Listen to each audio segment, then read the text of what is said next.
Surat one વિભાગની મોટી કાર્યવાહી। માંડવી ફોરેસ્ટ વિભાગે ખેર તસ્કરીના આરોપીને ઝડપી લીધો। સુરત વન વિભાગના માંડવી ફોરેસ્ટ વિભાગ દ્વારા ખેર તસ્કરીના એક મહત્વના આરોપીને ઝડપી લેવામાં સફળતા મળી છે।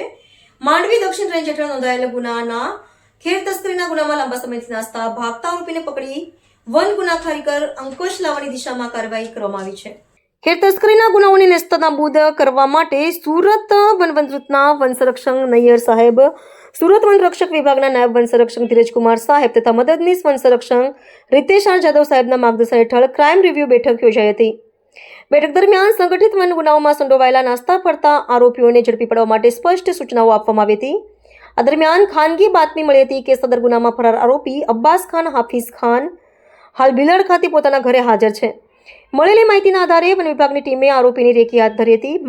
બાતમી મુજબ આરોપી ભીલાડ સિટી ખાતે પોતાના ઘરની આગળ ખુલ્લા ભાગમાં 4 વ્હીલ વાહનમાં બેસી ઉત્તર પ્રદેશ ભાગી જવાની તૈયારીમાં હતો।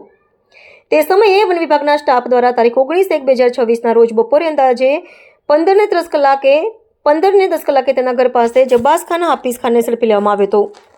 ધોરણસર તપાસ પૂર્ણ કર્યા બાદ આરોપીની અટકાયત કરવામાં આવી હતી। ત્યારબાદ તારીખ 20/1/2026ના રોજ તેને નામ માંડવી કોર્ટમાં રિમાન્ડ અરજી સાથે રજૂ કરવામાં આવ્યું હતું, જ્યાં કોર્ટે 3 દિવસના રિમાન્ડ મંજૂર કર્યા છે।